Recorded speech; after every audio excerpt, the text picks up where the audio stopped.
It was about creating, encouraging women to speak up and to follow what they want to do, to understand that sometimes our biggest barriers are ourselves. It was really about what can be done when you set your mind to it, and understanding that, and many of the women talked who were in the conference, how they were scared of things or felt barriers or felt that they had to overcome odds, but they did it. And when they put their minds to it, when they put their passion to it and their energy, they made it happen.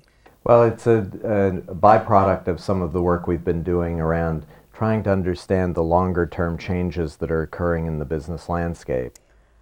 With everything that's happening in today's economy, with the changes, with all the social media channels playing the increasing role in how people communicate and how brands and companies communicate with people, we realize that people trust people. People don't trust brands.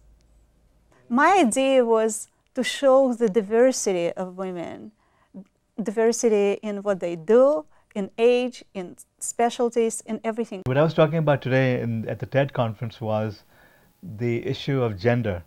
Only 3% of the founders of tech companies, tech is a broad field. It's more than what we hear about in Silicon Valley. 3% of the founders of tech companies, 1% of the founders of high-tech companies, as in what you have in Silicon Valley, are women.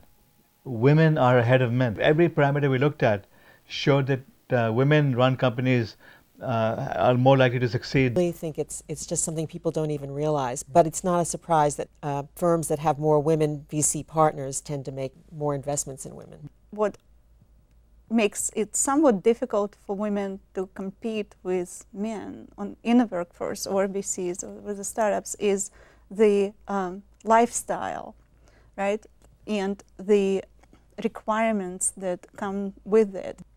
Lifestyle expectations. So if you want to be high-ranking officials, it's expected that you are on call, live, doing business 24/7 times 365.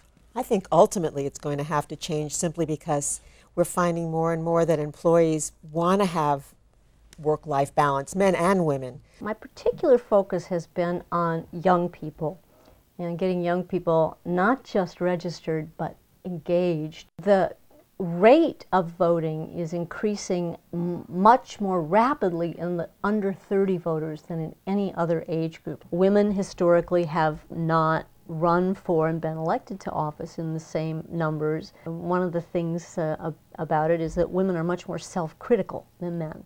So they spend a lot of time thinking, well, am I qualified to run for this or that office? And by the time they decide, their male candidates have $500,000 in the bank. This is, I think, the first time that TED has brought this kind of program to the Bay Area. And the idea is a series of relatively short talks that are intended to spark the imagination. What came out of it was people feeling nourished in terms of knowing that there's a future for what can be done, feeling excited about the possibilities, and starting a lot of dialogue among the people who were there.